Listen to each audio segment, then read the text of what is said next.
Veja no ICL Notícias, segunda edição. Queda de braço na Câmara. Após enxurrada de críticas, Mota adia a votação do projeto antifacção elaborado por Derrite. A Câmara não permitirá, em nenhum momento, que a Polícia Federal perca suas prerrogativas.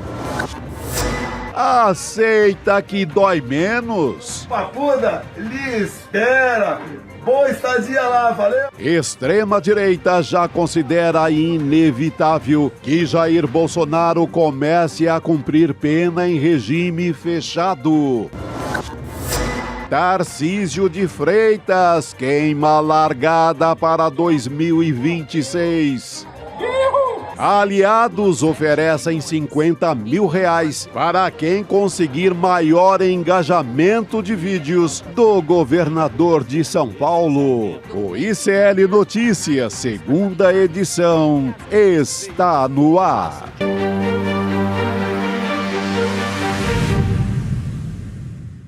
Olá, boa tarde. Seja bem-vindo, seja bem-vinda. O ICL Notícias, segunda edição, está começando. Estamos ao vivo nos nossos canais, no Instituto Conhecimento Liberta, Eduardo Moreira.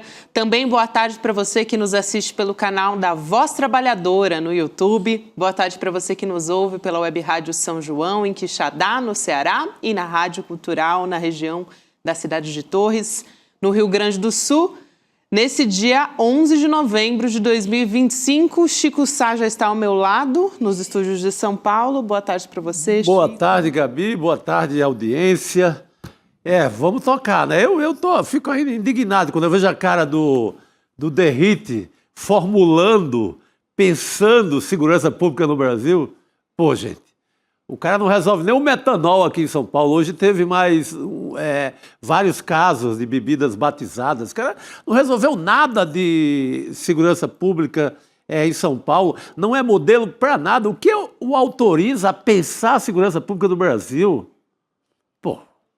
Você cantou essa bola aqui ontem, Chico, chamando de PL da bandidagem parte 2. Agora já está se popularizando esse termo, inclusive na internet, nas redes sociais, muita gente puxando por essa tag. Estava previsto para ser votado esse PL, que a gente conhece como PL da antifacção, mas já tem gente dizendo que é pró-facção. Totalmente. O PL. E não foi votado na Câmara dos Deputados, isso porque, como a gente está conversando aqui, há uma pressão muito grande. Ele tem passado por críticas, né? Porque muitos especialistas apontando problemas que podem acontecer a partir dessa aprovação, eventualmente. Foi retirado de pauta, então hoje, a gente ainda não sabe quando é que vai voltar, mas tem, além dessa avalanche de críticas, mudanças no texto. Ontem à noite mesmo a gente teve mudanças feitas pelo relator, o Guilherme Derrite. Vamos para Brasília conversar com a Heloísa Vilela a respeito disso. Elô, boa tarde para você. Boa tarde, Gabi. Boa tarde, Chico. Olha, só para vocês terem uma ideia, a quantidade de gente que está aqui esperando o Hugo Mota chegar. O presidente da Câmara vai dar uma entrevista daqui a pouquinho. E o grande tititi aqui na Câmara hoje é de que vem aí uma terceira versão desse relatório. Então o Derrite fez a primeira, levou muita pancada, veio com uma segunda, foi mais criticado ainda. E aí agora parece que vai apresentar uma terceira versão. E o que o pessoal do PT aqui na Câmara quer é a mudança do relator. Vamos ver se eles vão defender em público, mas é isso que eles já estão dizendo nos bastidores. Então foi um dia assim quentíssimo, de muita reunião, soco na mesa, discussão. Não foi nada fácil e eu acho que a vida do Hugo Mota é que está cada vez mais difícil por aqui. Chico, além desse... Você quer comentar? Não, é que eu fico pensando como é que surgiu essa ideia, né? Alguém disse, pô, tive uma ideia, vamos tirar a PF do combate ao crime no Brasil, de tudo. E uma ideia que veio da extrema-direita. Mas que é um maluco que tem uma ideia dessa? Vamos tirar a PF. Aí o outro falou, mas vamos ser legal assim com a PF, vamos permitir que, se ela pedir licença ao governador, normalmente um governador implicado nos casos da PF, se o governador autorizar, ela pode entrar, a Polícia Federal pode entrar em alguns casos. Gente, que ideia de louco é essa? Vamos tirar a PF Olha, de Chico, combate vou ao te crime no dizer- Brasil? Vou te dizer quem me descreveu um quadro muito parecido com... Vou te dizer quem não, vou te dizer que me descreveram aqui na Câmara hoje um quadro muito parecido com esse, mas com nome e sobrenome. A conversa era assim, uma pessoa falando para outra, né? Gente quente daqui, não é qualquer um. Falando assim, eu fico imaginando numa noite qualquer de bar, um vinhozinho rolando, e o Hugo Mota com o Rueda e o Ciro Nogueira dizendo, vem cá, vamos fazer o seguinte, vamos botar o Derrite para relatar esse negócio, porque aí a gente bota ali umas proteções para parlamentar nenhum ser investigado por causa de desvio de emenda e outros probleminhas mais. Então tem muita gente imaginando essa cena, viu? Muito bom, Elô. Não, Elô contou uma história que eu gostaria de contar. Aí sim, com o personagem. É isso aí. Eu imagino muito esses dois na cena do crime. Tanto o Antônio Rueda como o Ciro Nogueira. Que estão implicados, né, em vários casos que batem diretamente ou em avião do PCC, ou em fintech do PCC, ou em piloto que prestava serviço ao PCC.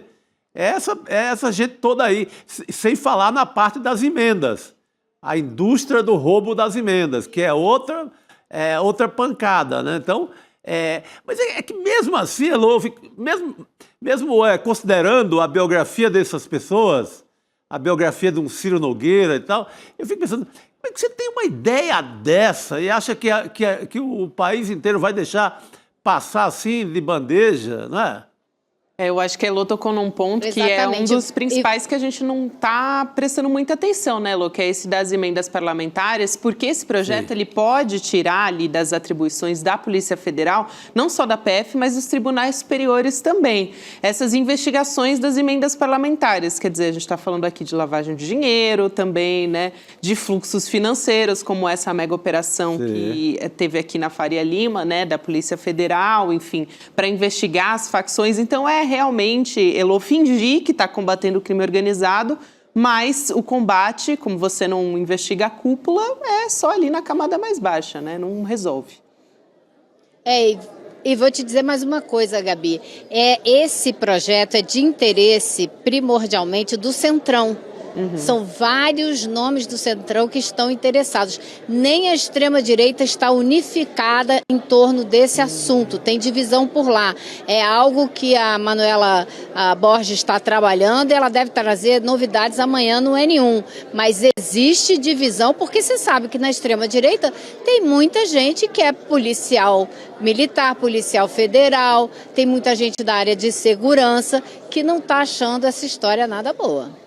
Excelente, então a gente vai aguardar essa apuração da Manuela Borges amanhã no ICL Notícias Primeira Edição, e eu queria aproveitar para trazer aqui, a gente continuar essa mesma conversa, trazendo uma tela para deixar um pouco mais clara essa mudança, na verdade foram várias, né? Mas quando a gente fala da atribuição da Polícia Federal, que é uma das questões mais graves, também tem encaixar a facção na lei antiterrorismo e várias implicações que isso tem. Mas vamos ver o que mudou no que diz respeito à atribuição da Polícia Federal. Então, na primeira versão desse PL, que o Derrite tinha colocado ali, né, a relatoria desse texto era a seguinte: a Polícia Civil seria uma responsabilidade das polícias civis estaduais investigar organizações criminosas envolvidas nos atos definidos como terroristas. A PF atuaria apenas quando tivesse uma repercussão interestadual ou transnacional, tivesse um risco à segurança nacional ou à ordem pública internacional, ou ainda o Ministério da Justiça determinasse atuação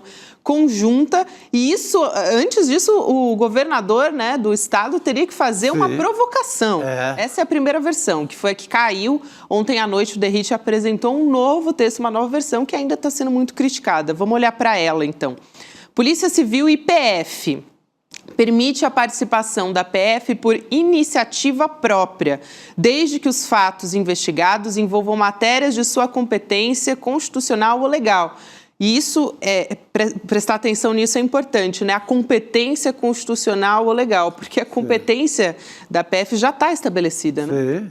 A atuação da PF se daria de duas maneiras. Número 1, se ela for demandada pela autoridade policial estadual ou do Ministério Público Estadual, ou então, em segundo lugar, por iniciativa própria, desde que comunique às autoridades estaduais competentes. Então, a PF tem que chegar no governador, né, e falar assim: seu governador, será que, por gentileza, eu poderia investigar, né, em um caso, por exemplo, que envolve corrupção, ligação de policiais civis, por exemplo, com facções criminosas? O caso do Vinícius Gritzbach, que foi morto ali no aeroporto de Guarulhos. A Polícia Federal tinha que chegar e falar: por gentileza, será que a gente pode investigar, então, esse caso?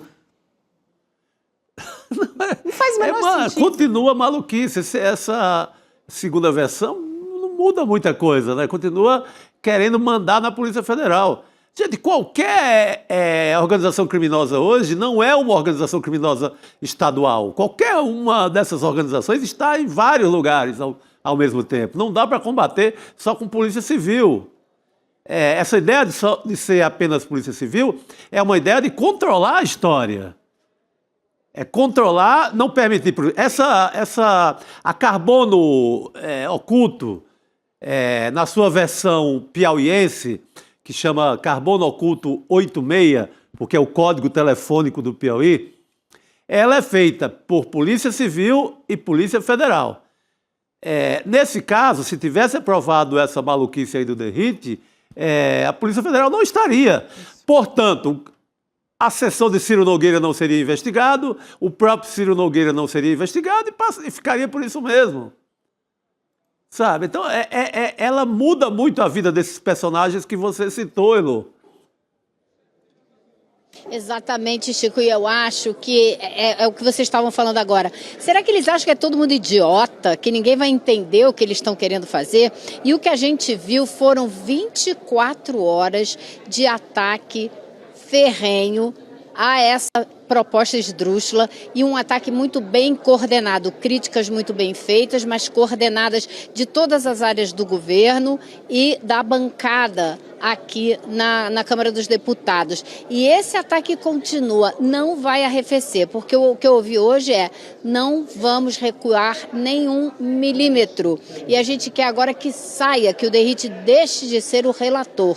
Então, por isso a expectativa com esse anúncio aqui que o Hugo Mota vai fazer, porque quem está pior de todo mundo nessa história é o Hugo Mota, que achou que podia jogar esse jogo com o pessoal do Centrão e está se vendo impossibilitado, porque as críticas na sociedade civil foram quase imediatas.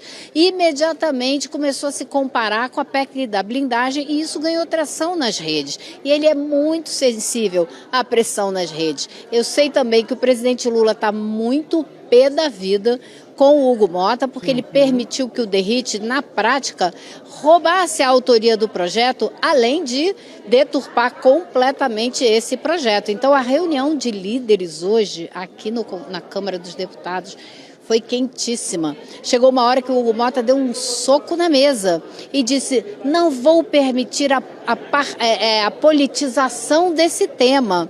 Ao que o líder do PT levantou e falou: o senhor me desculpe, pediu a palavra e disse com todo respeito: quem politizou foi o senhor, porque o gesto de escolher o Derrite politizou completamente essa situação. E a líder do PSOL, a Talíria, também entrou e disse: isso daí é uma politização sem dúvida o que o senhor fez. E só eles dois, na verdade, defenderam firmemente essa posição. Mas foi uma defesa veemente que, pelo visto, chacoalhou as convicções, se é que tinha alguma, do presidente da Câmara, Hugo Mota. Então, pode vir mudança por aqui. Nada está resolvido, nada está definido e ainda tem muita briga pela frente. Ô Chico, daqui a pouco vai falar o presidente da Câmara, Hugo Mota. Para quem está nos acompanhando, a gente vai transmitir também, trazer a fala do Hugo Mota. Mas ele trouxe uma afirmação mais cedo, porque ele está pressionado também. Ele estava explicando toda essa questão, né? E aí ele foi muito rápido para dizer que a casa não vai permitir, que a Polícia Federal perca suas atribuições e tal. Vamos assistir essa fala do Hugo Mota? Até para a gente ver mais tarde como é que vai ser o discurso, né? Vamos lá. A Câmara não permitirá, em nenhum momento, que a Polícia Federal perca suas prerrogativas.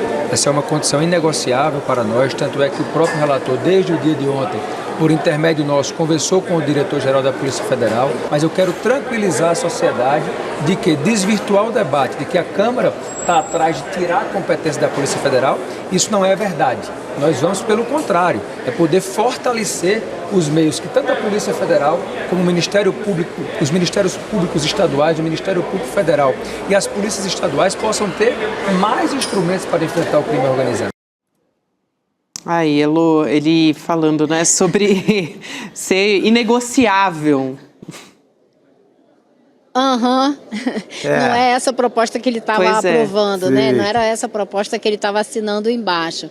E vocês vejam o volume de pressão que foi exercido sobre o Hugo Mota. Ontem ele teve reunião no Supremo Tribunal Federal com o ministro Alexandre de Moraes e procuradores estaduais.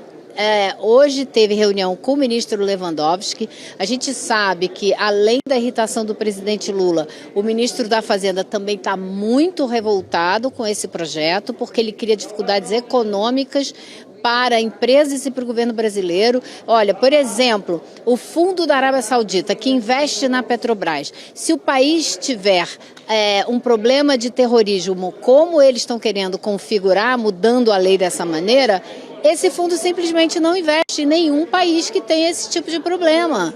E só para vocês terem uma ideia de um exemplo básico, simples, mas que envolve uma fortuna. Você pode imaginar o fundo da Arábia Saudita, a fortuna que não envolve, por aí vai. Então é claro que além de ser uma proposta equivocada, problemática e que tem intenções, né, que a gente pode muito bem imaginar quais são, ainda tem consequências econômicas para o país. Não, isso é de uma idiotice sem tamanho, né? Idiotice monumental. E quando o Hugo Mota entrega isso para o Derrite, ele sabe que estava entregando para o Tarcísio de Freitas, entregando para o principal adversário do governo. Se ele queria aprovar qualquer proposta de segurança, pega um deputado, pega para relator alguém que tivesse boa convivência com todo o Congresso, com o governo, com a oposição, alguém que transitasse bem. Aí sim seria o papel de um presidente de Câmara. O que ele fez foi uma emboscada com o governo Lula. Ele entregar nas mãos do... Acabou servindo de emboscada para ele, Chico. Virou emboscada contra ele mesmo. Dele. Exatamente. Mas quando você entrega ao Tarcísio de Freitas, que o Derrite representa o Tarcísio, o Palácio dos Bandeirantes. Quando você entrega para o inimigo direto, para o inimigo político direto, isso é uma provocação, no mínimo. Agora, ele não esperava, eu acho, Chico e Elô também, que até o mercado financeiro ali, integrantes da Faria Lima, iam cobrar o Hugo Mota, né? Sim. Porque tem esse receio de como fica o capital estrangeiro para o Brasil. Essa que a Elô tocou. Então, eu acho que até mais do que essa pressão política é o mercado financeiro batendo ali na porta do Hugo Mota, né? Porque é ali que ele está preocupado. Cara, entrega quem entende de segurança pública, quem sabe ler um documento, o Derrite é incapaz disso. Cá entre nós. O Derrite é aquela visão antiga. Do destino. Olha a ironia do destino. Ciro Nogueira, que é, por essência, porta-voz dos interesses do mercado financeiro e que está, todo mundo diz, por trás desse projeto, é também quem vai ser pressionado pelo mercado financeiro, porque isso pode afetar as finanças. Sim. Então, assim, dá vontade até de rir, né? Porque é irônico. Mas isso só prova a forma como eles fazem, né? A obsessão era enquadrar como terrorismo, era a grande obsessão, para sintonizar com a Casa Branca, com o Trump, e para prejudicar o governo Lula, prejudicar o país inteiro, prejudicar a economia brasileira. Era a obsessão dele, do Derrite, do Tarcísio, de todo mundo. Eles foram alertados pelos amigos deles da Faria Lima. Exatamente. Opa, isso foi mal, você vai prejudicar o meu fundo de finanças aí, segura essa aí, corta essa para mim, não deixa isso. É uma atrapalhada maluca, né? Extrema-direita completamente perdida. Isso é falta de candidato para 2026. Se eles tivessem um candidato com alguma chance a essa altura, estariam mais tranquilos. Eles não estavam preocupados nem um pouco com a questão da intervenção, falta de projeto, né? Isso. Era com a questão da Faria Lima mesmo. e não com a possibilidade de um governo Trump na situação que está, né, enfim, e investindo contra a América Latina de uma maneira geral, no que essa classificação relacionada a terrorismo poderia significar. Eventualmente até uma intervenção que envolvesse, ações militares em outro país. Mas o que está preocupando é a questão do dinheiro, né? É como o mercado está reagindo, os aliados ali o que pegou foi isso aí, né? Como disse a Elo, exato. E também do próprio Hugo Motta, né, que está sendo cobrado agora, pressionado de todos os lados, né, Elo? A mesma coisa na MP do IOF, é interessante, mais uma vez parece que o tiro saiu pela culatra. Foi a mesma coisa que aconteceu, tem toda uma rasteira no governo e foi, assim, desgastado completamente. Aliás, começou muito lá atrás, quando teve aquele motim bolsonarista na Câmara dos Deputados, né? Mais um episódio em que o Hugo Motta tenta ali dar um doce, parece, para a extrema-direita, para o centrão e dá nisso. Olha no que deu. Eu acho que agora só resta o Hugo Motta ele nomear outro relator, alguém com trânsito que possa sentar com o governo, sentar com a oposição, alguém que seja um bom conciliador, um bom negociador. Porque eu acho que não dá mais para nomear relator adversário político do governo Lula, né? E eles achavam, né, Lô? Eles achavam mesmo que iam aprovar toque de caixa, porque já se chegou com um texto pronto, estava prevista já nessa terça-feira o projeto andar, só não foi por essa pressão toda que a gente está comentando de várias forças que estavam pressionando, mas achavam, né? Achavam que a toque de caixa ia conseguir desgastar o governo, pegar o projeto que era a aposta do governo, desidratar e colocar pautas ali, aprovar as pautas importantes para a direita. No momento em que o país está mais do que voltado para a COP, com visitas de delegações do mundo inteiro, preocupado em fazer um bom encontro, vários políticos estão lá. Então eles queriam usar esse momento para passar toque de caixa, quando a votação aqui está toda remota, não precisa estar aqui porque o Congresso está esvaziado. Olha, realmente, agora, eu acho que o fato deles não terem conseguido, como não tiveram êxito com a PEC da blindagem, demonstra a diferença do momento político que a gente está vivendo, né? Eles realmente houve um retrocesso, uma perda de força, de espaço político para essa extrema-direita, que não conseguiu passar anistia nenhuma, nem botar em votação aqui, não conseguiu passar a PEC da blindagem. Parece que vai ter muito problema com essa PEC da segurança, da antifacção, porque o Senado já disse que não vai aprovar algo que limite o trabalho da Polícia Federal. Então, o Hugo Motta, mais uma vez, trabalhando sem procurar uma costura, um acordo com o Senado, ou seja, eu acho que ele ainda não entendeu o papel que ele tem que desempenhar, o que ele está fazendo aqui, para que ele senta naquela cadeira. Exatamente. Esse posto exige alguém com alguma maturidade política para saber negociar. Ele gerou um conflito medonho com essa história de entregar para um adversário político uma PEC dessa importância. E conseguiu desagradar todo mundo. Todo mundo.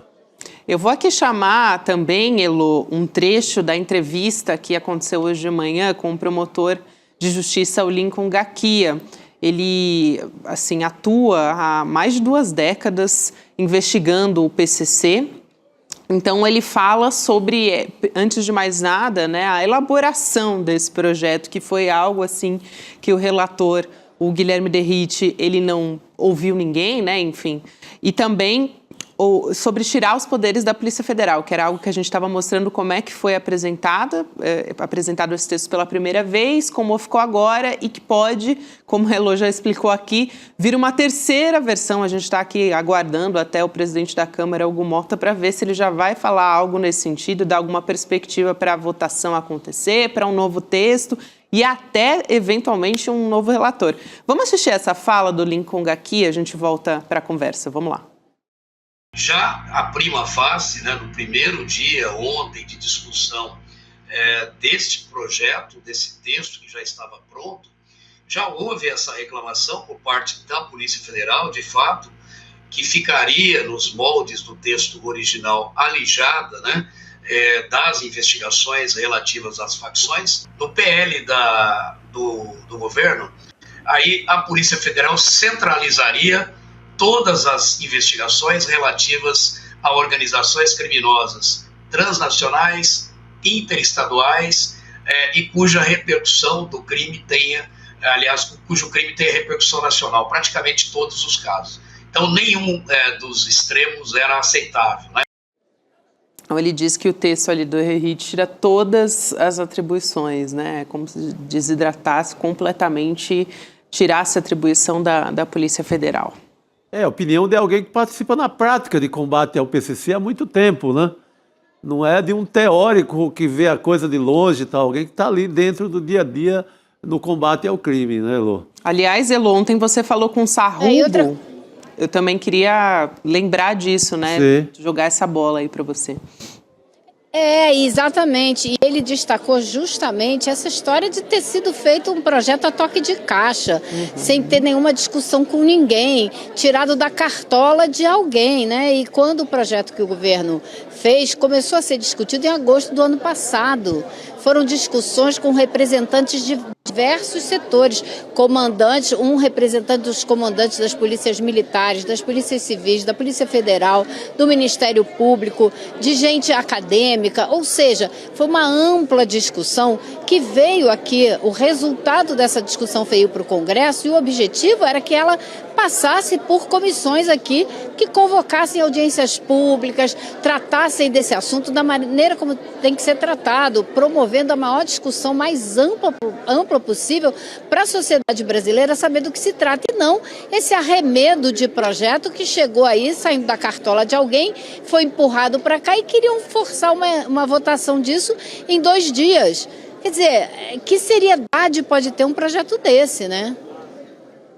Exato. Perfeito. Acho que vale a pena também conferir essa entrevista do Mário Sarrubo com a Heloísa Vilela, que está também disponível no nosso site. A gente trouxe aqui também alguns trechos, né, dessa entrevista com o secretário nacional de segurança pública, né? Mas vale muito a pena a gente fazer essa comparação aqui, esse paralelo, porque tem alguns trechos que a fala deles, que, enfim, são pessoas que têm experiência nessa área, eles também chamam atenção para esses mesmos problemas ali, que é justamente enfraquecer o crime organizado de uma maneira geral e também banalizar essa noção de terrorismo, né? Que acho que é algo que a gente vem conversando muito aqui, Elô. E eu tô vendo que a movimentação aí atrás está cada vez maior, né? Na expectativa de que o Hugo Motta fale. Só que o Hugo Motta deve estar pensando, o que ele vai dizer depois dessa palhaçada que ele provocou? Ali todo mundo esperando. A quantidade de jornalistas aqui dá para vocês a dimensão do que, do grau de fervura dessa discussão, né? Porque é o que ocupa hoje todos os veículos de comunicação e a sociedade brasileira está de olho, como a gente viu a repercussão nas mídias sociais que teve essa tentativa, né, de passar esse projeto a toque de caixa por aqui. Lu, a gente viu de tudo, assim, dos termos. Já vou me despedir de você, mas já que você tocou nesse ponto das tags que foram levantadas ali nas redes sociais, teve essa bola que o Chico Sá cantou ontem, né, que foi a PEC da bandidagem, parte 2, Congresso da bandidagem, PL do crime organizado. Também muita gente, Mota e Derrite protegem o crime, muitas tags trazendo isso. Então, a pressão assim, das redes também é bastante forte, muita gente se pronunciando por lá também. Muita gente falando, vamos voltar para a rua, lembrando a última manifestação, que fez com que o Congresso mudasse um pouco, né, que foi a PEC da bandidagem, né? Foi na hora que o povo vai à rua e dá uma mudada ali. Então, muita gente lembrando disso de novo, dessa necessidade. Acho que o Hugo Motta já está sentindo esse termômetro bater ali, né, Elô? De que daqui para frente, né, depois é mobilização nas ruas mesmo. Elô, a gente vai te liberar. É melhor ele pensar com mais cuidado na próxima. É verdade, a gente vai te liberar, porque daqui a pouquinho a coletiva deve começar e eu sei que você vai acompanhar por aí. Obrigada, minha amiga. A gente se vê em breve. Ok, beijo, pessoal. Beijo, Boa noite, amor. querida. Bom trabalho. Obrigado.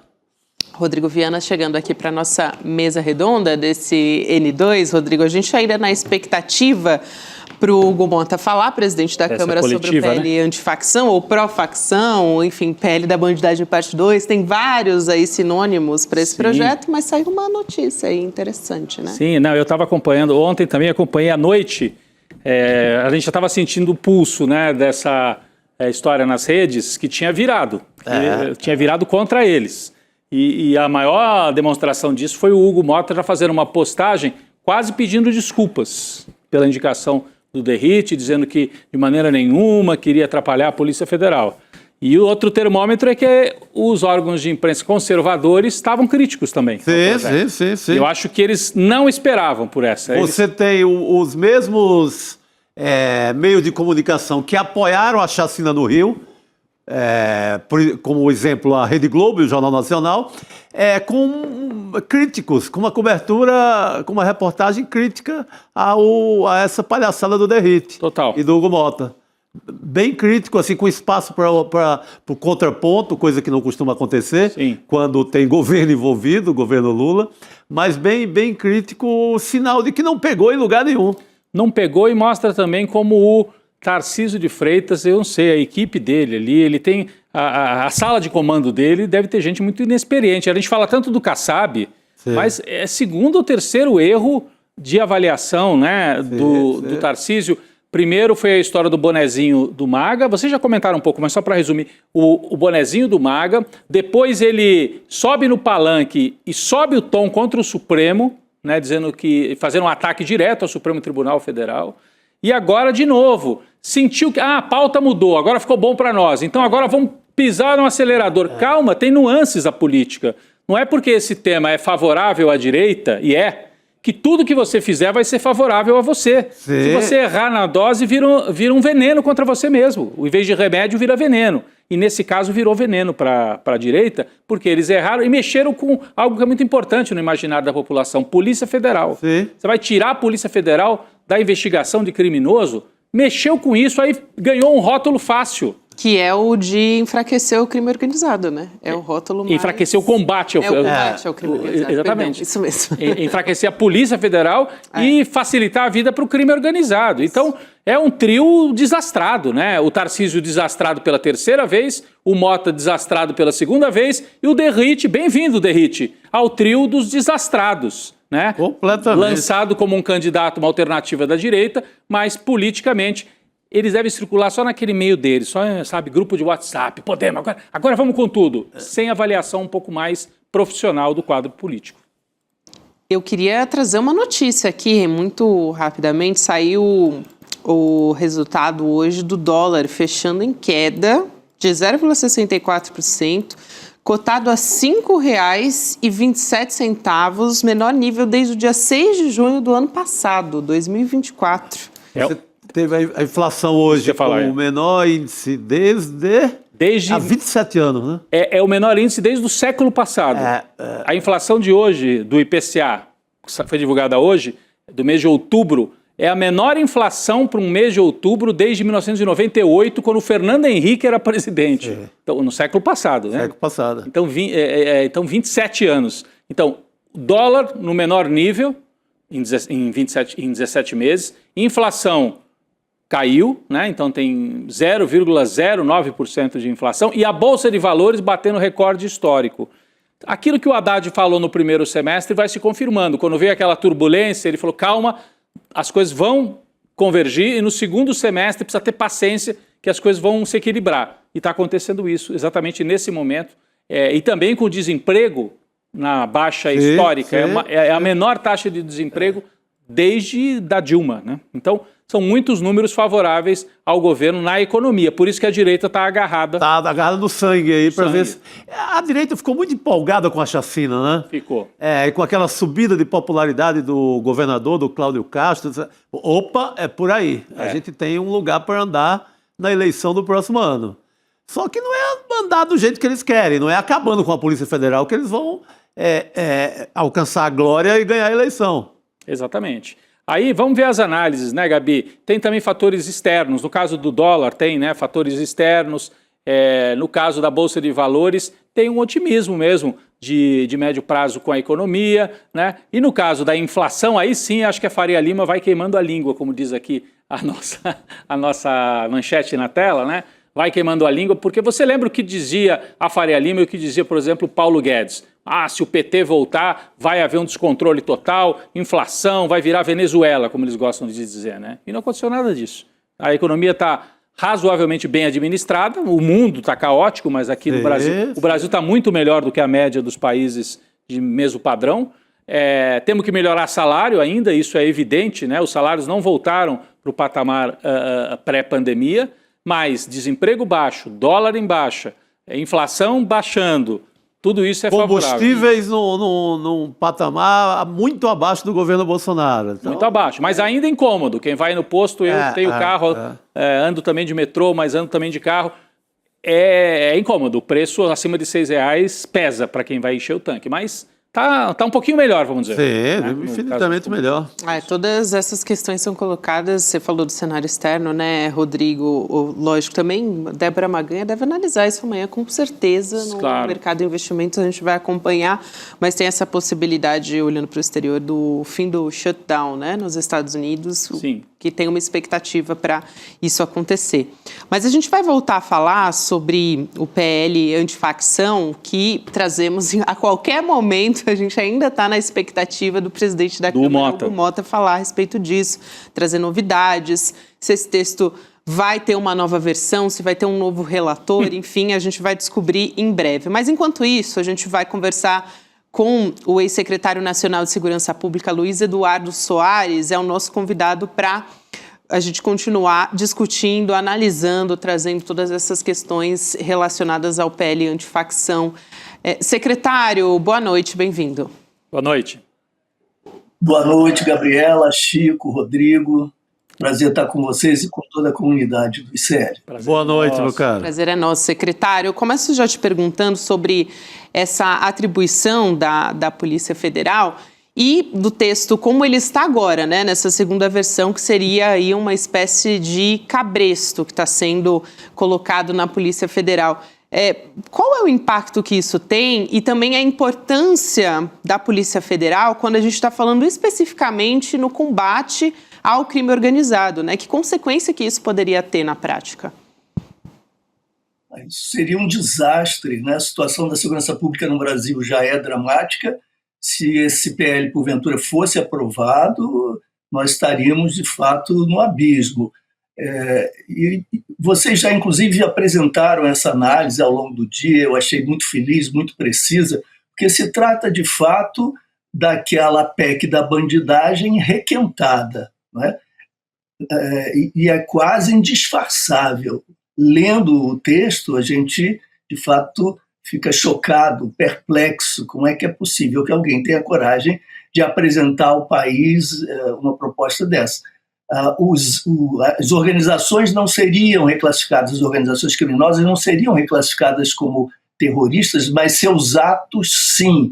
Isso significa, de novo, uma abertura para eventuais intervenções contrárias à soberania nacional, como nós sabemos. Segundo, se o DERIT tivesse transformado as organizações criminosas em organizações terroristas, toda a questão seria deslocada para a responsabilidade do governo federal e da Polícia Federal, e os governos estaduais se esvaziariam na área da segurança. Então, ele promoveu um truque, uma manobra que é muito evidente. As organizações não são terroristas, mas seus atos podem, assim, ser classificados, o que reabre a questão internacional para intervenções do imperialismo e, por outro lado, mantém a problemática da segurança pública e das organizações criminosas na esfera estadual, na medida em que ele acrescenta ainda essa exclusão da participação da federal, a menos que o governador do estado ou a governadora intervenha e solicite sua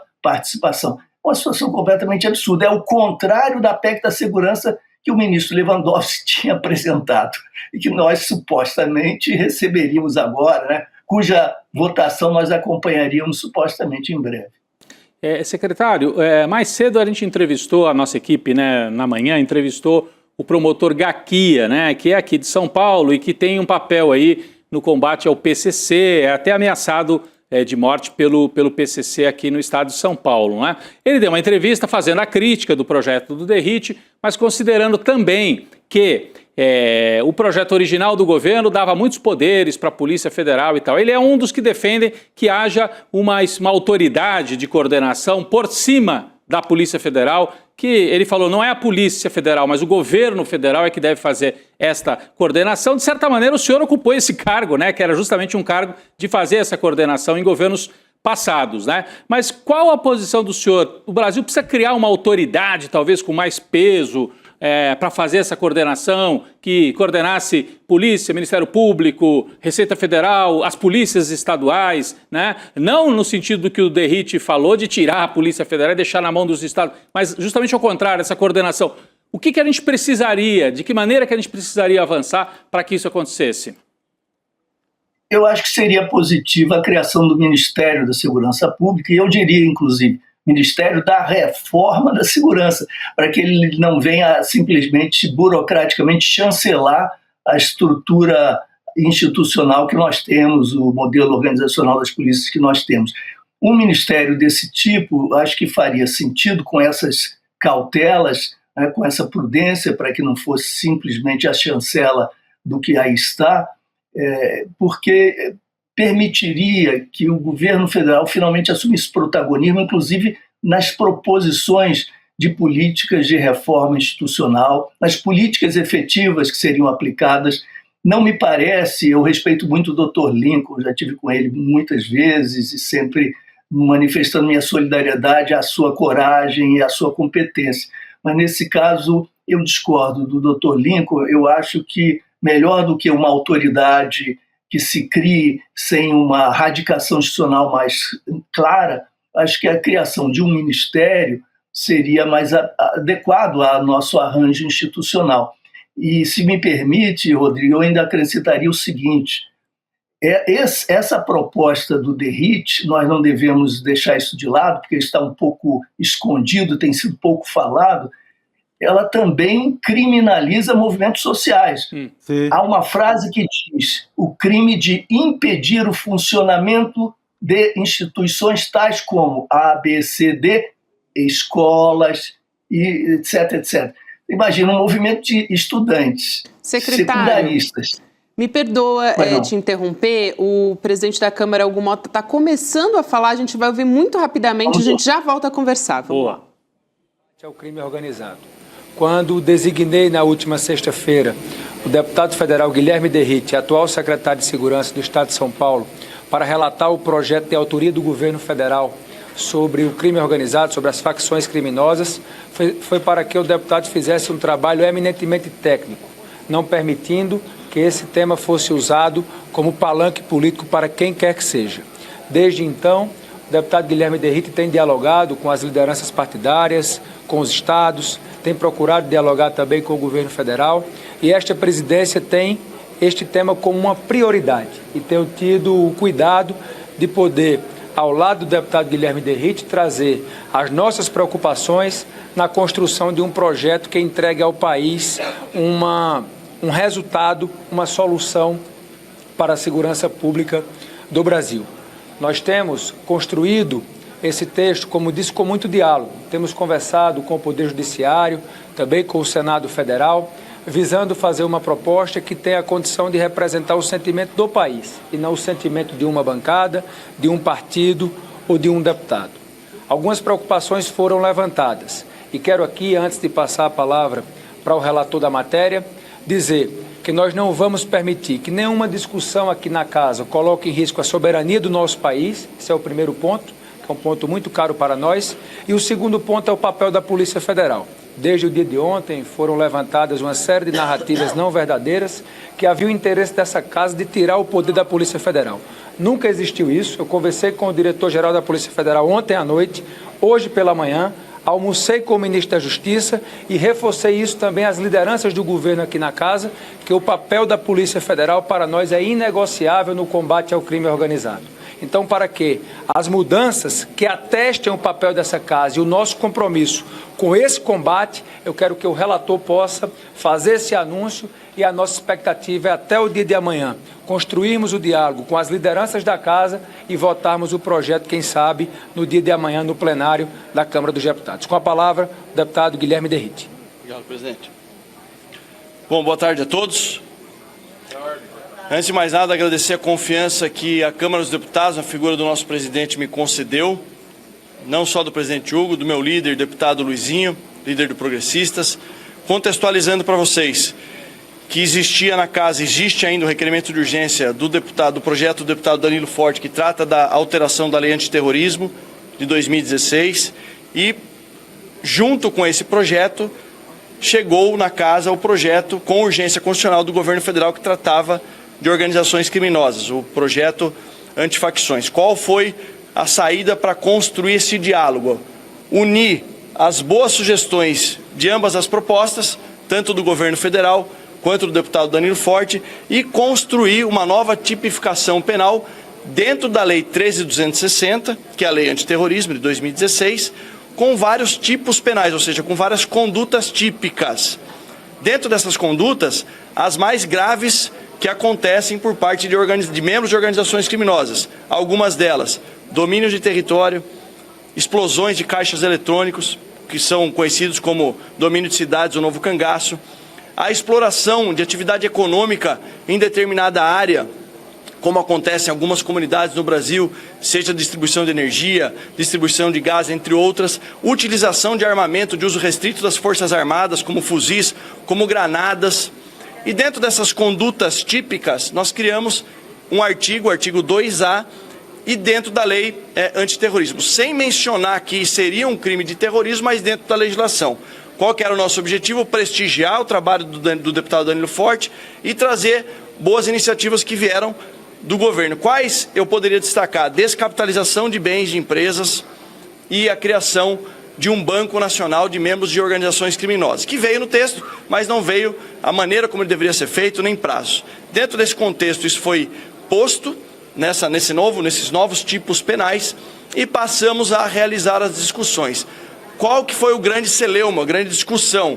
Como a Lei Antiterrorismo de 2016 é de competência exclusiva da Justiça Federal, ou seja, da Polícia Federal realizar a investigação, eu tive que colocar nesses novos tipos penais praticados por membros de organizações criminosas, que já acontecem, infelizmente, diariamente, em todos os estados, uma ressalva, que mantinha-se a competência da Justiça Estadual, das polícias estaduais e dos membros e dos Ministérios Públicos estaduais na figura dos GAECos. Ou seja, explosão de caixa eletrônico, quando acontece hoje em qualquer canto do país, é a Polícia Estadual que faz a investigação.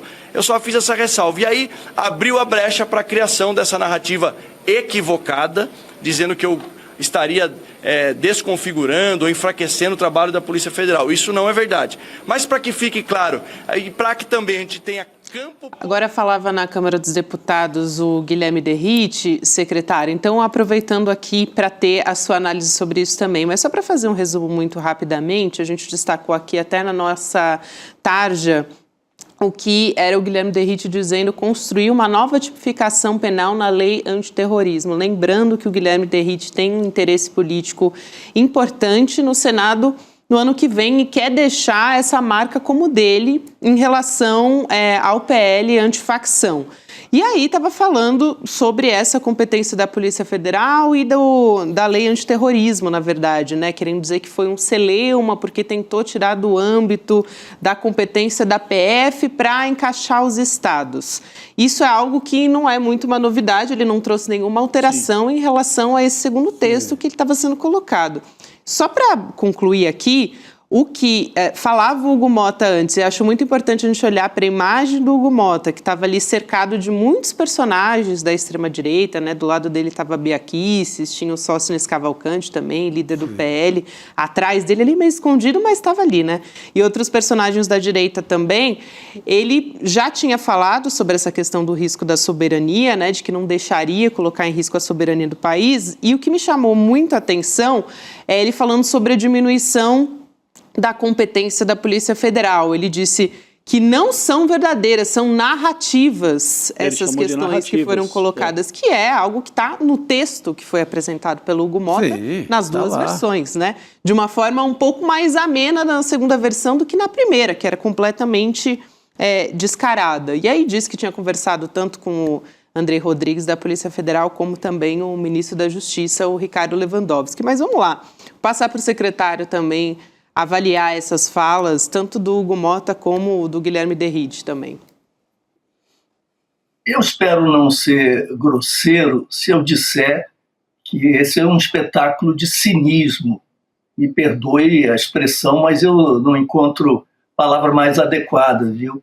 E é um teatro inacreditável, porque os documentos estão disponíveis, a nossa comunidade que acompanha aqui a nossa conversa pode testemunhar, pode verificar, pode ler na internet, há aí à disposição possibilidade de leitura, acesso, etc. Ele diz claramente, em primeiro lugar, torna, na medida em que inscreve as organizações criminosas e suas práticas numa lei que se refere a terrorismo, mesmo não as identificando nesses termos, ele qualifica as ações dessas organizações como tais, porque senão não estariam nessa moldura legal. Então, obviamente, há essa requalificação. O que coloca, sim, deputado Hugo Mota, coloca, sim, em questão a soberania do país, porque se há atos terroristas empreendidos por agências criminosas brasileiras, elas serão reclassificadas como terroristas fora do Brasil, evidentemente, com a maior facilidade. Isso já está pré-estabelecido, mesmo que não tenha sido enunciado explicitamente, tudo isso está contido na lei relativa ao terrorismo. A criminalização dos movimentos sociais. E agora a questão da Polícia Federal. Há indicações ali de que a Polícia Federal não atuará, a esfera de responsabilidade é do governo do Estado, e a Polícia Federal pode atuar em caso de convocação, de convite por parte do governo estadual. Então, é obviamente uma tentativa dele de evitar o desgaste político e tentar encontrar uma solução, mas é inaceitável essa redefinição da lei antiterror, porque isso adultera completamente o espírito da proposta do governo, que é uma proposta democrática.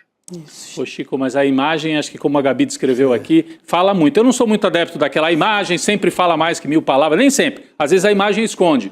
Mas a escolha, o Hugo Mota falou ao lado do Derrite e ao lado do Sóstenes Cavalcante e da Bia Kicis. Então, se ele quisesse ter chegado a um acordo, ele teria que ter levado para lá o Lindbergh, teria que ter levado... Ele teria que mudar o relator. Você não acha, secretário? Como é que você escolhe para uma relatoria um secretário de Segurança Pública do principal adversário da próxima eleição no país? Ou seja, você acaba gerando um conflito gigante. Então, para um tema que já é muito delicado. Então, eu creio que ele deveria ter voltado para aquela coletiva com um novo relator, no mínimo. Pois é. É uma afronta, né, Chico? Uma afronta, claro. Uma afronta, evidente. E não está explicado absolutamente. É claro que o país não aceitaria essa redução de responsabilidade da Polícia Federal, que é o que nos resta em termos de confiabilidade, de competência, etc. Então, essa âncora de competência, de responsabilidade e confiabilidade tem que ser preservada. Agora, não é possível votar amanhã a toque de caixa, se nós estamos diante de um dilema crucial para o país, uma questão tão grave, profunda, tão controversa. Podem concordar comigo, eu posso estar enganado, eu posso estar errado, mas é passível de um debate nacional aprofundado. É inaceitável que isso seja tocado assim, dessa maneira. Secretário, o texto já estava pronto, né? Quando o Derrite foi escolhido para essa atribuição, para a relatoria, já apresentou um texto. Menos de 2 horas, não é isso? Ele apresentou um texto. E já teve que mudar também muito rapidamente, né? Apresentar uma segunda versão de tanta pressão, de tantas críticas que foram colocadas a partir dessa primeira versão. Quer dizer, e fez sem nenhum debate. Ele exclui quem? Desculpa. Ele exclui também o Ministério Público. Isso. Ele exclui também. Então, isso, e nós temos de estar com toda atenção, com o nosso foco ligado relativamente à questão dos movimentos sociais. É verdade, você estava falando antes. Ali na definição que ele faz sobre os atos que ele considerará terroristas, porque estamos falando de uma legislação relativa ao terror, ele inclui impedir funcionamento de instituições tais como, e elenca diversas instituições, entre elas a escola. Eu, como sou professor há 50 anos, estou sempre conectado com essa problemática da educação. Quantas vezes nós vimos movimentos de estudantes, movimentos secundaristas que paralisam, ou mesmo professores que paralisam o funcionamento da escola por um dia, 2 dias, o que seja, né, em nome das suas demandas, do debate que promove, etc. Isso será redefinido como ato terrorista, impedimento do funcionamento escolar. Imagina se uma figura neofascista como Tarcísio vence as eleições presidenciais com uma legislação desse tipo. Isso é muito sério, isso é muito grave. Não é possível votar isso a toque de caixa dessa maneira, passando o trator assim. Eu achei grave, e eu achei que o Hugo Mota, né, voltar, depois de toda a crítica que foi feita, ele voltar para essa coletiva com esse tom que ele voltou... Sim, muito arrogante. Arrogante, porque ele fala narrativas em relação a tirar o papel da Polícia Federal. Narrativa o quê? Está escrito. Narrativas não verdadeiras. Né? Narrativas não verdadeiras. Está escrito no substitutivo, no projeto do Derrite. Não é narrativa nenhuma. E não somos nós só que estamos falando aqui.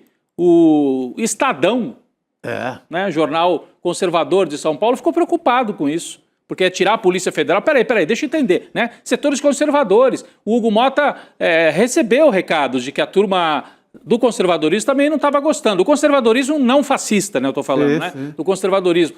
Não estava gostando muito dessa história. Ainda mais feita com essa pressa e com esse grau de articulação política. Porque ele se planta numa coletiva ao lado de Sóstenes Cavalcante, o chefe do discurso da anistia, da Bia Kicis, e do próprio Derrite, que é um garoto de recado do Tarcísio, que foi colocado ali, tudo bem, ele foi eleito, mas ele estava na Secretaria de Segurança de São Paulo, mas volta para assumir o mandato só para fazer isso aí. Esvaziar qualquer ideia do governo federal em matéria de segurança pública no Brasil. Pois é.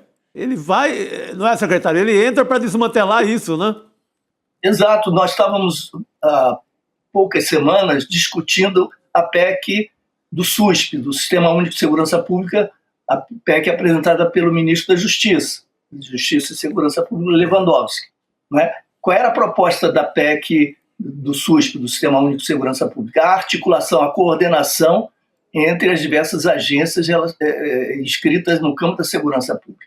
O governo federal, por meio do Ministério da Justiça e Segurança, a Polícia Federal, etc., liderariam um esforço de coordenação, de articulação, com vistas ao enfrentamento daquelas questões que são consideradas prioritárias. Né? Então, o esforço era da constituição de uma rede nacional de cooperação, de articulação, de coordenação, porque nós temos um arquipélago no Brasil na área de segurança pública. São 26 estados e o Distrito Federal, cada um na sua linha, na sua direção, com as duas polícias também não colaborando entre si, em disputa permanente. Então, uma desarticulação completa ante a organização cada vez mais densa e competente, né, criminalmente competente dessas organizações, dessas facções.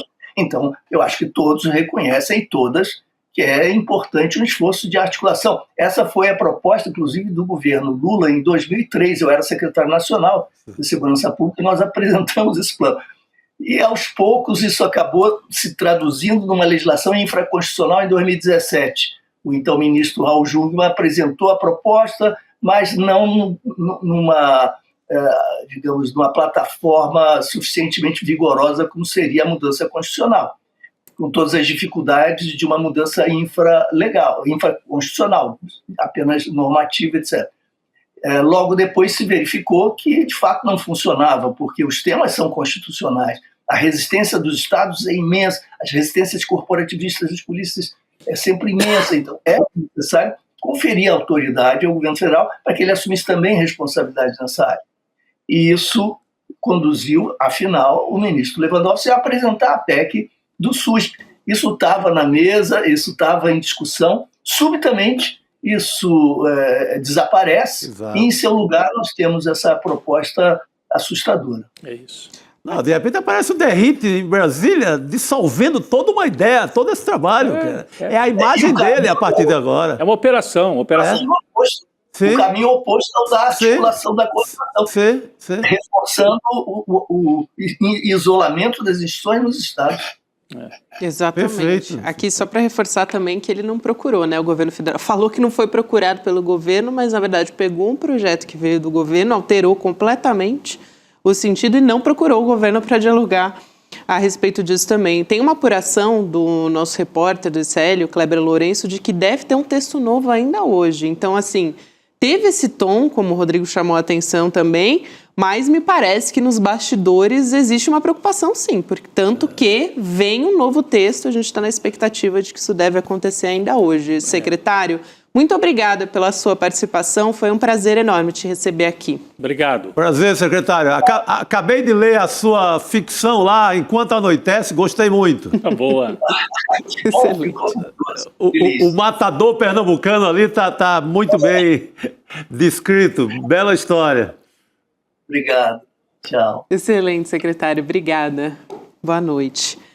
Bom, gente, aqui quero também lembrar, ontem acho que foi a primeira vez que a gente comentou aqui no ICL que a gente vai ter uma nova pós-graduação, né? Primeiro curso de pós-graduação em teoria crítica da sociedade do Brasil. É importante para a gente já teve outra pós-graduação aqui no ICL, com outra turma, o Repensando o Brasil, agora é um outro curso que vem a partir daí, tão importante para a gente interpretar, por exemplo, esse acontecimento que a gente está trazendo hoje, né? Senão a gente embarca, por exemplo, nessa fala do Hugo Mota de narrativa. Essa operação mesmo. Verdadeira. Imagina se a gente não tem um olhar crítico para uma operação dessa.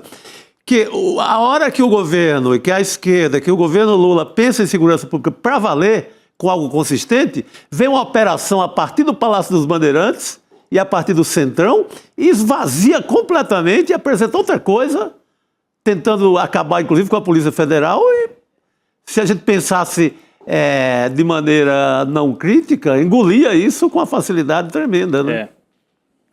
Ô, Gabi, quem é que vai estar? Tem professores aí muito interessantes nesse time da Teoria Crítica da Sociedade Brasileira. Nancy Fraser, né? Vladimir Safatli, Gessé Souza, Elias Jabbour. Tem também você falou do Gessé, né, que é o nosso Gessé, tem o nosso Lindener também, Pareto. A Márcia Tiburi. A Márcia Tiburi também, que está no Precisamos Conversar, que inclusive hoje tem Precisamos Conversar. Também. Só vou contar a pauta depois. Mas hoje Rafael Valim também, entre os professores dessa pós-graduação, que vai ser lançada no dia 27 de novembro. Está aí o link para a gente se inscrever, né? icln2.com.br. É isso. Quinta-feira, 8 horas da noite, dia 27, hein, gente? Então vale marcar na agenda, até porque quem se inscreve para participar dessa primeira turma, quem faz isso durante o evento do lançamento, tem desconto também para poder cursar essa pós-graduação. Eu acho que essa é uma informação importante, né? Estudar pagando um preço menor, muito então bom. Melhor ainda, né? E já é sempre, a pós do ICL é para que todo mundo consiga acessar, né? Ela é mais acessível. Mas pensando aqui no justamente nosso evento de lançamento, a gente tem condições exclusivas para quem vem com a gente no dia 27 de novembro. Vamos seguir aqui? Vamos, por favor. A gente vai trazer ainda outras discussões envolvendo o PL antifacção. Agora há pouco a gente falava do pronunciamento do presidente da Câmara, Hugo Mota, e de um novo relatório que deve sair ainda hoje. O Luiz Costa Pinto está chegando aqui, né, para conversar de Brasília com a gente a respeito disso, lá diretamente de Brasília, onde está falando agora a dupla, né, Hugo Mota e Guilherme Derrite também. Lula, boa noite. Boa noite. Boa noite, Rodrigo, Gabi, Chico, né? Pois é, o Derrite e o Hugo Mota, presidente da Câmara, são alvo, né, da operação Faça Leis, Não Faça Graça, que foi a operação em curso no dia de hoje para que eles se enquadrassem e produzissem esse novo relatório que estão fazendo. Agora, falta ali, a gente viu a coletiva, Lula, você certamente viu a imagem, né? A gente destacou aqui a presença de Sóstenes Cavalcante, Bia Kicis, um discurso do Hugo Mota, pelo menos da boca para fora, ele não desceu do salto alto, que para mim essa operação deles de colocar o Derrite estava no salto alto. Agora achamos aqui o tema que vai eleger a direita em 2026. Então podemos fazer o que a gente quiser. Só que eles levaram, né, um empurrão de volta aí, mas na hora da coletiva continua numa certa arrogância. Você acha que vai ter mudança? A Gabi dizia, né? A prova dos 9 vai ser ver o texto mesmo, que deve sair ainda hoje, talvez uma nova proposta. Vão continuar nesse tom? Vão ter que aceitar, negociar alguma coisa? Do que você está sentindo por essa fala do Hugo Mota e do Derrite também? Olha, eles fizeram uma pantomima para tentar mostrar que o recuo não era um recuo. Né? Porque o que está acontecendo, e esse novo relatório, é um recuo absoluto. Eles estão retirando do projeto, né, do substitutivo, toda aquela parte de aumento de penas, estão esquecendo de vincular o combate a facções e ao narcotráfico ao terrorismo, que era aquela ideia absurda que surgiu na extrema-direita e com origem, com inspiração na legislação americana, queria escancarar, né, o país, as fronteiras brasileiras e o mercado financeiro e as nossas exportações para uma devassa, ou possibilitar uma devassa financeira externa aqui. Então eles estão retirando aquilo de qualquer vinculação com a lei de combate ao terror e estão criando um projeto de lei que vai estar dentro desse projeto de lei original do governo, mas é um projeto de lei específico, é uma lei comum, né, que vai tratar de aumento de penas para crimes de facção, de narcotráfico, um regime disciplinar diferenciado também para isso, vão chamar de marco legal de combate ao crime organizado e vão dar para o Derrite a paternidade desse projeto específico. E aí vão liberar o projeto de lei original do governo para que preserve, né, o papel da Polícia Federal à frente das investigações, para que não faça mais referência nenhuma a essa submissão da Polícia Federal e do Ministério Público Federal às polícias estaduais e aos ministérios públicos estaduais e permita que haja um efetivo avanço nas investigações, um avanço na estrutura de Estado para investigar o crime, porque o que eles estavam fazendo é um retrocesso. Agora, eu quero, me permitam entrar nesse ponto que você colocou aí, dessa pantomima armada. O Hugo Mota, de fato, prestou um serviço à extrema-direita, a candidatura do Tarcísio, que ele foi reanimado para essa candidatura presidencial por causa daquela onda que se criou depois do massacre no Rio de Janeiro, que foi uma onda falsa, uma onda falsamente turbinada por pesquisas de opinião pública mal feitas, por pesquisas de opinião pública mal perguntadas e que deram um cenário, uma leitura muito específica. Aí o Hugo Mota se sentiu à vontade para plantar dentro do Congresso Nacional um secretário de segurança egresso da Polícia Militar do Estado de São Paulo, que é a mais violenta e a mais letal em suas operações de todo o país, e que é uma polícia obscura, é uma polícia que não tem um sistema transparente de correição, é uma polícia violenta.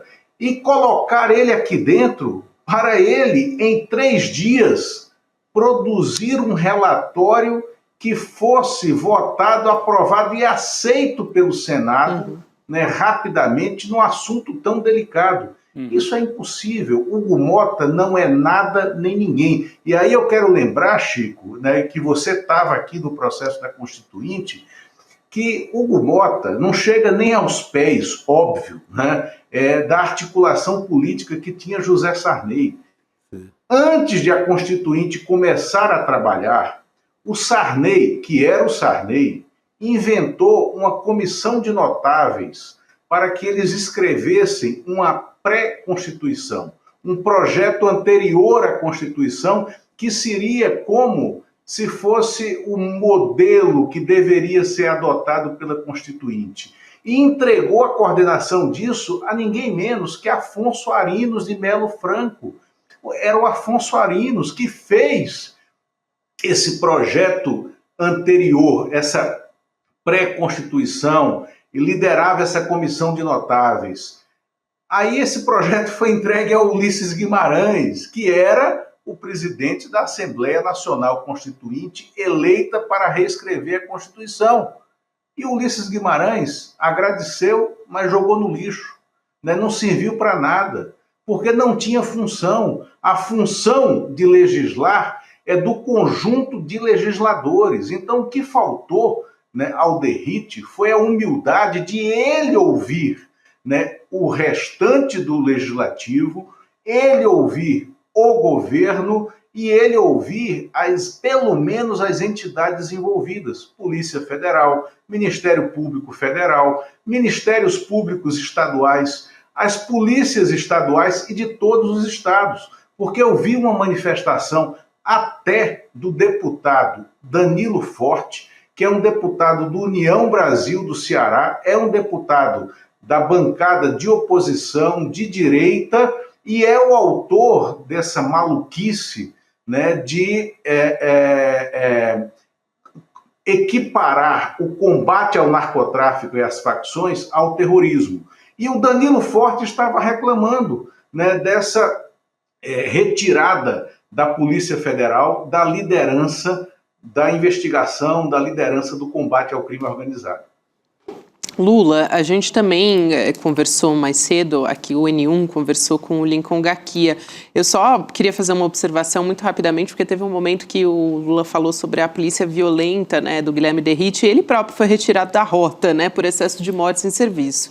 Então, só fazer essa observação sobre o currículo do Guilherme Derrite, que é sempre... E ele demonstra orgulho com relação a essas mortes, sempre, né? Sim. Tentando, nesse discurso populista aí do sangue eleitoral. Exato. E das próprias operações, né, que a gente teve aquela operação no Litoral Paulista. Aqui no Litoral Paulista, ele também sempre defendeu a atuação da polícia e a letalidade policial, que é mais grave.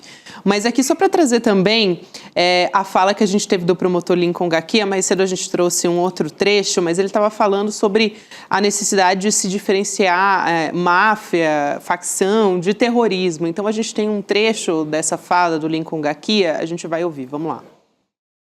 Na Itália, por exemplo, as máfias, elas praticam ou já praticaram atos de natureza terrorista.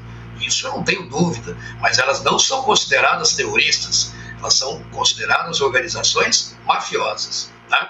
E eu acho que é essa distinção que a gente precisa fazer. Agora, é uma opção legal. O substitutivo do Derrite, ele faz uma opção por equiparar essas organizações ou essas facções a terroristas, né? É uma opção legal, legislativa, que precisa, como eu disse, ser discutida, né? Porque ela tem efeitos não só internos, mas externos também. Ele chama a atenção para os efeitos externos. Só para reforçar aqui, a gente já falou, mas para lembrar que o Lincoln Gaquia, ele tem experiência no combate a facções criminosas há mais de 20 anos. Ele tem 30 anos de atuação, 20 anos só combatendo especificamente as facções, principalmente o PCC.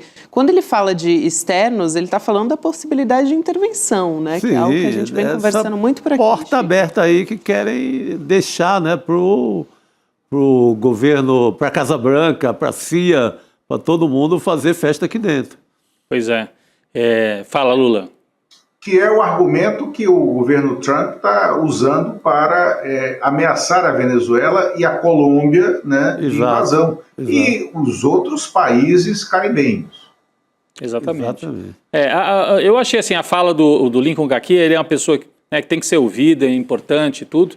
Ele fez críticas ao Derrite, mas como eu já lembrei aqui, ele tentou também fazer uma espécie de os dois lados exageraram, entendeu? A fala dele de manhã no no N1 eu ouvi mais ou menos nesse sentido. O governo federal deixava atribuições demais para a Polícia Federal e o Guilherme Derrite suprimia completamente, né? Um pouco por aí. De qualquer maneira, é importante ouvir uma pessoa central também nesse debate, né, Gabi? Nesse debate de segurança pública. Exato. A Elô também ouviu ontem, e a gente trouxe aqui a fala do ex-secretário também nacional de segurança pública, o Mário Sarrubo, falando sobre essa questão do terrorismo também. Ele chamou atenção para a gravidade disso, né? Então, acho que vale a pena aqui fazer essa lembrança aqui a essa entrevista que a Elô Vilela trouxe, que está completa lá no nosso site, mas também chamando a atenção para essa questão de como ele diz, na verdade, o Sarrubo, que banaliza completamente a questão do terrorismo, né? Quando inclui as facções nesse âmbito. E aí, claro, a gente já trouxe também a fala do Gaqui, que vai nesse mesmo sentido e chamando atenção para a possibilidade de intervenção externa também. Posso avançar aqui para trazer um outro personagem que está ali um pouco... É meio que satélite dessa história, mas é muito importante a gente observar a ligação, que é a do Guilherme Derrite, que quer ser senador no ano que vem e foi ali alçado a esse posto não por acaso, que é o governador Tarcísio de Freitas. Olha que importante essa matéria que saiu na revista Fórum. A interferência, né, nessa tramitação justamente do PL antifacção que a gente está conversando aqui, que seria uma estratégia também do Tarcísio de Freitas, né, uma espécie de participação ali para ganhar protagonismo, colocando o secretário dele, que ele também tem a intenção de alçar um cargo importante ao Senado, né, que a extrema-direita está tentando povoar o Senado ali de todas as maneiras. O que a revista Fórum traz hoje dessa reportagem, né? Indicando que os aliados do governador de São Paulo, Tarcísio, estão promovendo um campeonato de cortes nas redes sociais. O que é isso? Eles estão oferecendo um prêmio, gente, de R$50 mil. Esse prêmio ele vai ser pago para quem conseguir um maior engajamento dos vídeos do Tarcísio. Então, eu acho que vocês vão se lembrar quem lançou nas eleições municipais últimas uma competição muito parecida com essa, né? E que depois foi tornado inelegível. O da cadeirada, o que recebeu a cadeirada, o Pablo Marçal, não é isso? O Pablo Marçal. É, o homem da cadeirada. O cadeirada é o da Atena, né? Não, o da Atena deu a cadeirada no Pablo. Marcelo. É verdade. O homem atingido pela cadeirada. Mas antes disso ele promoveu também, né, um concurso desse tipo, muito parecido. É o mesmo modelo, recebia um prêmio em dinheiro também, a mesma coisa, mesmo universo. E aí ele ficou inelegível por abuso de poder econômico, né, e uso indevido dos meios de comunicação. É a mesma estratégia. Agora, sabe o que me chama a atenção, Chico, Gabi e Luiz Costa Pinto? Que vazou, né? Esse campeonato de cortes vazou porque um desavisado, não sei se foi de propósito, parece que foi sem querer, acabou contando nas redes sociais que isso estava acontecendo. A Fórum percebeu, a revista, o repórter fez a apuração e trouxe tudo isso, puxou a pena e apareceu a galinha inteira. As orientações para quem queria fazer os cortes incluíam o seguinte: atenção, queremos os cortes, mas é preciso que vocês não vinculem o Tarcísio ao Bolsonaro. A orientação era essa. Me chamou muita atenção isso, Chico. Não te chamou a atenção também? Sim. Então, desvincula do Bolsonaro e vincula a segurança pública. É o único tema que interessa para nós, entendeu? Então, o Lula... Bolsonaro é laranja chupada, né? Com a carcaça já colocada lá no meio-fio do fim de feira, né? Exatamente. Mas aproveitando o tema e esse presente que o Hugo Mota dá ao Tarcísio e ao Derrite, né? Então, uma operação casada. Veja só, o Tarcísio põe o Derrite na Câmara, o Tarcísio vira relator por indicação do Mota e em São Paulo, amigos do governador, porque ele nega, não, imagina, não sei de nada. Amigos do governador incentivam influenciadores a fazer cortes, né, recortes de vídeos para divulgar cada vez mais o nome do Tarcísio com foco em segurança pública. Vocês acham que é por acaso?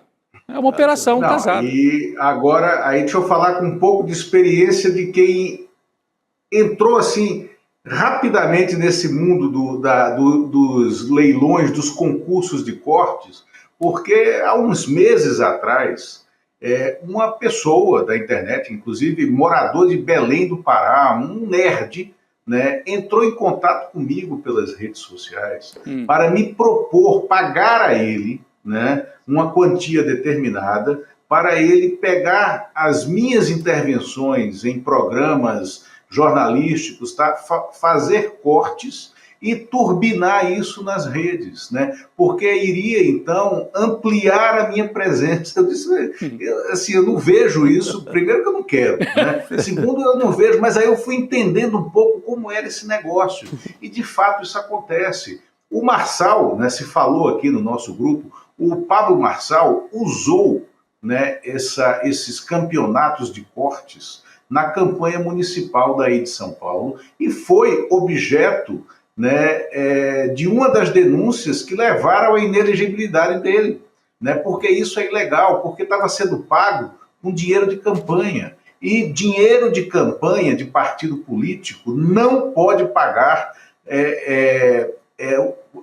o turbinamento, né, de posts, o turbinamento de vídeos nas redes sociais, isso por lei. E por isso, né, por ter cometido uma conduta vedada na lei eleitoral, o Marçal foi passível de cassação. Não estamos ainda sob a égide da lei eleitoral, porque não tem campanha ainda. Mas isso foi um ato de pré-campanha. Primeiro é preciso saber como que esses 50 mil reais serão entregues, por quem, vai sair de onde. Se sair do partido do Tarcísio, do Republicanos, né, o Republicanos pode ter o seu tesouro, pode ter a sua prestação de contas glosada pelo Tribunal Superior Eleitoral.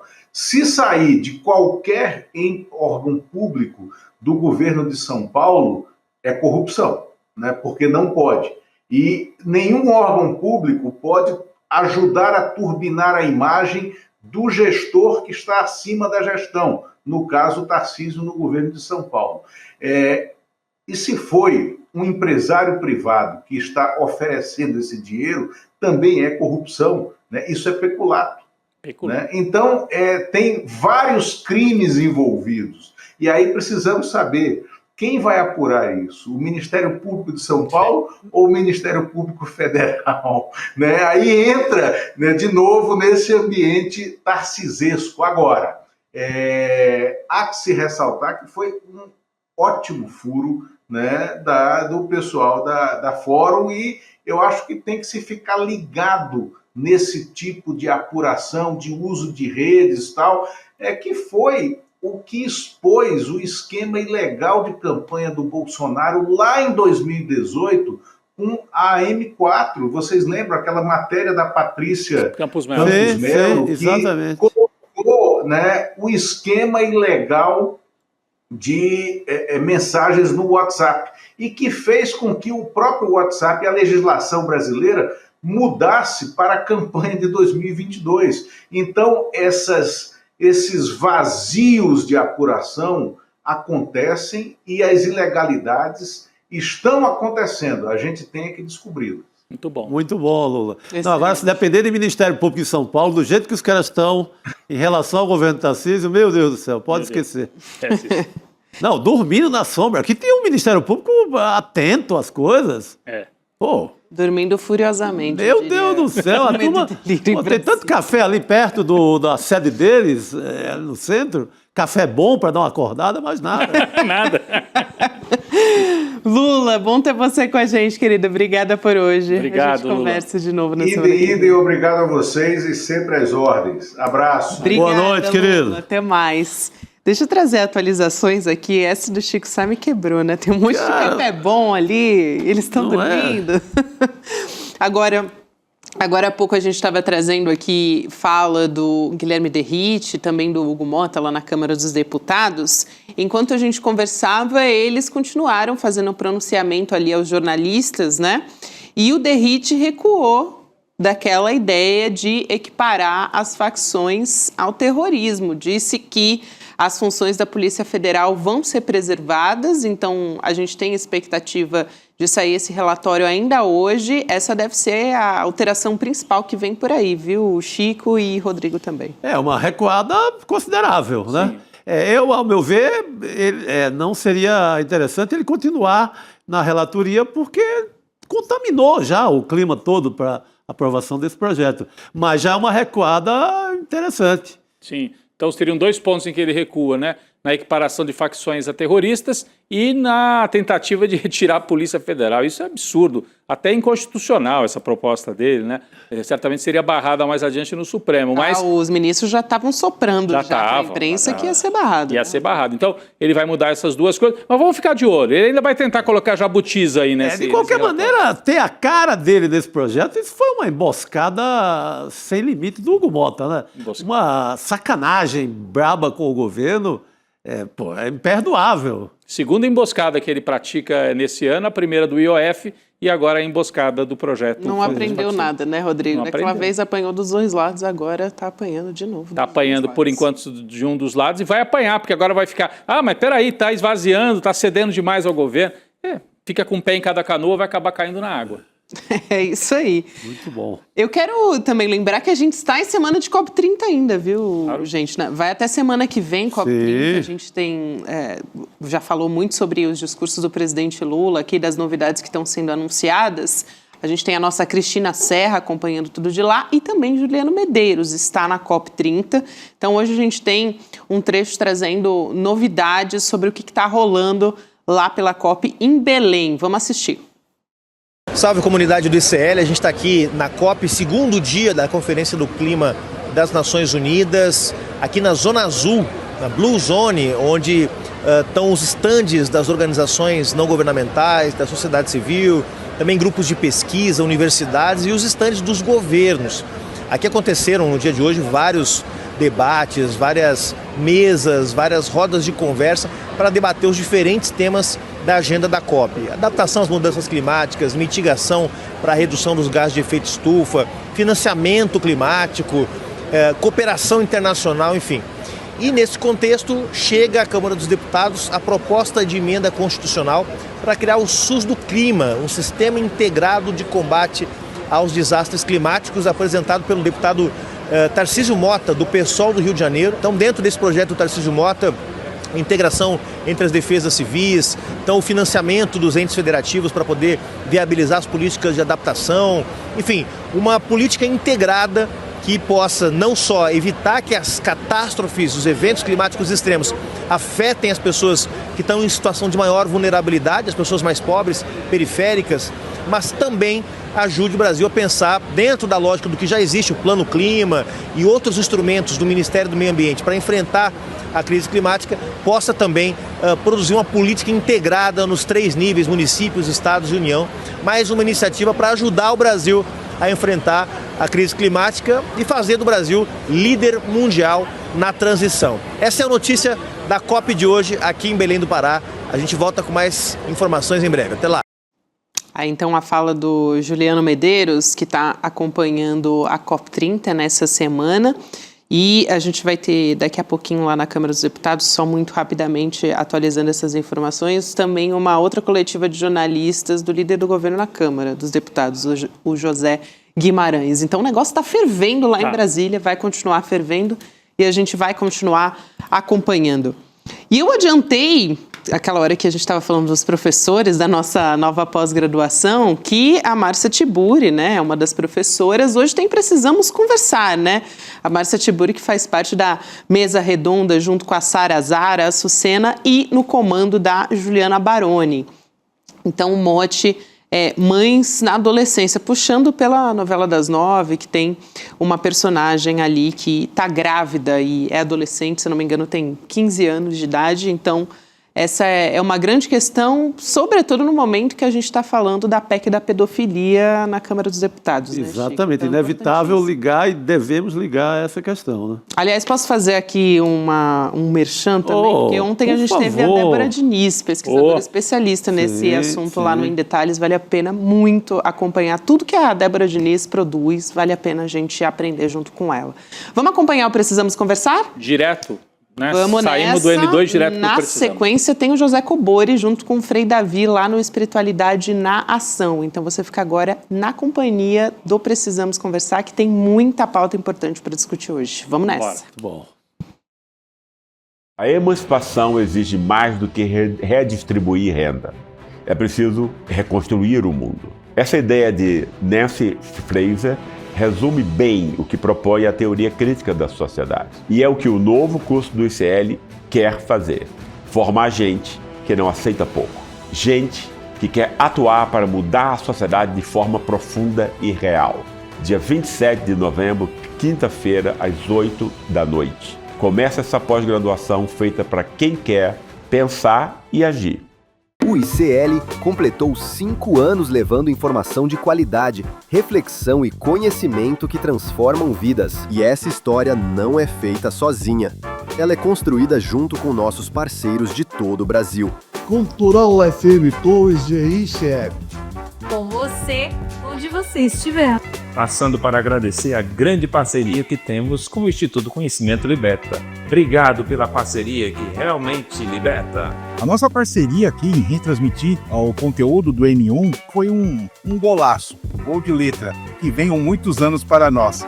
Um forte abraço a todos. Salve, camaradas do ICL! Vamos crescendo juntos aí nessa grande parceria e esperamos que venham mais muitos e muitos anos pela frente. Conhecimento liberta, e é por isso que nós temos essa parceria, para expandir esse conhecimento. E nós estamos juntos nesse processo e nessa... São vozes unidas em uma rede que cresce a cada dia, levando informação livre e independente para milhões de brasileiros. E você, que tem um canal no YouTube ou uma emissora de TV, pode se juntar a nós. Retransmita o sinal do ICL e leve transformação para a sua audiência. ICL, 5 anos de informação que liberta. E juntos, vamos muito mais longe.